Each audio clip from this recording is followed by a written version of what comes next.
The Elden Ring Kickstarter campaign is full steam ahead, with more than 8,500 backers pledging more than £2 million across the 3 pledge levels, which we explained in another video. Originally, I was gonna cover just the combat, but I asked you guys what kind of info you wanted to know, and Gennaro and JV asked more information about other specific aspects of the game. So today, we'll be doing a deep dive into the exploration as well as the combat.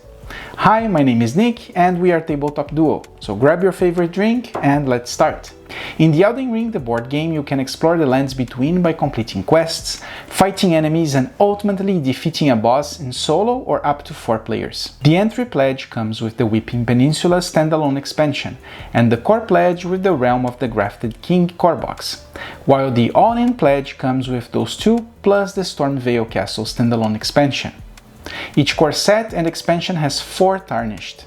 For example, the Weeping Peninsula has the Hero, the Prophet, the Astrologer, and the Bandit. I particularly played the video game with the Astrologer, so it's probably gonna be the character I will pick up first, and I guess you guys also have your preferences too, so let me know which tarnished would you play the game with. Samurai! As for the other tarnished classes of the video game, some are part of other expansions and some are stretch goals for the Kickstarter campaign. Everything we're gonna show now is part of the rulebook that they released on the Kickstarter page, and it's subject to change. But we believe maybe most of the details will still be the same, so let's assume that's gonna be the case. Each player has a board that contains information and the equipment of your character. Each tarnished starts with the base equipment, which consists of weapons, armor, defensive gear, any sorceries or incantations they know, the starting health, the hand size, and any special abilities the character might have. Like in the video game, there is a notion of sets, which is indicated by this symbol. It's not clear on the rulebook what the effects of the sets are, and if there is a bonus for equipping more of the same type of armor, or it's just an easier way to find the starter set or a particular build in the combat. You have 4 gear parts: head, arms, body, and legs. And you can equip one of each type at the same time, which is a mechanic that is similar to, for example, to Gloomhaven and fits really well in the game. What is different from other Soulsborne board games is that they do not contain an attack and defense value, rather indications of attacks to build your attack deck. Another difference from the Dark Souls board game is that the sorceries and incantation cards do not take slots from the equipment. They are in fact placed adjacent to their equipment cards, which makes an interesting advance from the Dark Souls board game, since you could only select a few magic attacks from the wide range of options from the video game. As part of the character's kit, there is also the talismans that applies a special effect if equipped, and you can only equip one at a time. Finally, traits are basically upgrades to your characters that are gained when you level up. What's interesting is that they do not seem to stack, but you have to equip them. Maybe it's Steamforged in the game's interpretation of the Great Runes upgrades that you need to activate one at a time like in the video game. Apart from the attack deck that you build according to your equipment, you also have an effects deck. The last slot of the player's dashboard is the inventory, where you place cards you discover, like materials, consumables, new pieces of equipment, merchant secrets, and etc. The best part is that the inventory has no limit. The tarnished dashboards also contain 3 tracks. A health track corresponding to the vitality of the character. This is where you keep track of your damage. A traits track corresponding to their experience and skills gained. It basically indicates how many trait cards you can add active to your dashboard. And a hand size track corresponding to the stamina in the game.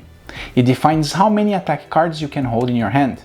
The last part of the player's dashboard is the flasks, and as you may have imagined from the video game, you can flip the tokens of the flask of the Crimson Tears to heal your starting health, and the flask of the Cerulean Tears to draw attack cards up to your hand size, akin to the stamina replenishing. Also to be noted, there are 2 extra slots from the initial 2 flasks you start the game with, which potentially means that upgrades to this will be encountered as you play the game. This is how the initial dashboard setup looks like. Once you have done the setup of your characters, it's time to start the campaign. The campaign is played over a series of non-linear quests. They seem to be unlocked according to the areas you decide to explore in the map. Most quests require players to create and explore the map by placing tiles before descending to dungeons and defeating bosses. There is a notion of side quests as well, and class-specific side quests that rewards class-specific treasures and equipment. These quests will give you objectives, and as the player completes them, they add Guidance of Grace tokens on their cards. But in the effort of not spoiling the content, let's jump into how to explore Limgrave and play the game. Exploration works a little bit like Bloodborne the board game, in which the map is discovered as you explore, with the exception that instead of square tiles, you use actually hexes. The rules are very streamlined and easy to understand for the exploration, so basically on their turn, each Tarnished can do 3 actions, and those actions can either be to explore, which you do by drawing the top tile of the hex pile, and then you place it adjacent to your location to uncover the map, to move, which you do by placing your model on an adjacent tile, to travel, which brings you to a Site of Grace location and ends your turn, or to interact with one of the many tokens in the hexes representing a wide variety of things you can do. For example, you can meet with a merchant, or with a character that gives you a quest, or go to explore a dungeon and more. Lastly, enemy encounters are also an interactive token that will trigger the combat. The token contains the instructions to a page of the quest book that contains the flavor text of the encounter and the setup for the battle grid. This brings us to the Elden Ring Board Game combat. The grid contains a space for enemies and a space for the Tarnished, and each row has a specific symbol for different stances. These stances seem to change according to the combat page, creating a variety from fight to fight.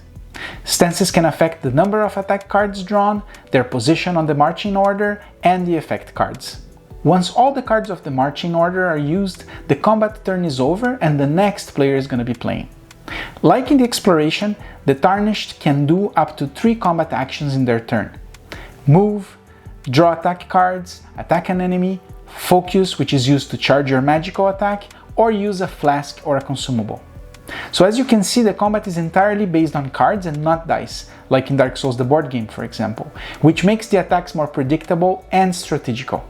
While there's still some luck involved on drawing the cards, at least you have a sense of mastering the fight that makes a lot of sense for dungeon crawling board games. Another interesting thing is that each player has a quest book, which means that a player can be playing their own fight encounter while others are still exploring the world and completing quests, and that's super cool. In between quests, players can go to the round table hold to purchase and craft items, purchase their equipment, and also level up, just like in the game. We're truly excited about this game and we can't wait to get our hands on it. Do you feel the same about knowing how combat works and exploration works? I'm curious to hear your thoughts if you're gonna buy the game. The Kickstarter campaign ends on December 2nd. I hope it will help you making a decision in case you are interested about the board game. And if you have any questions, let us know in the comments and we'll answer them in our next videos. Stay tuned for more news on Elden Ring the board game, and you can also check some other board game news and reviews over here. So thanks for watching and see you next time. Bye!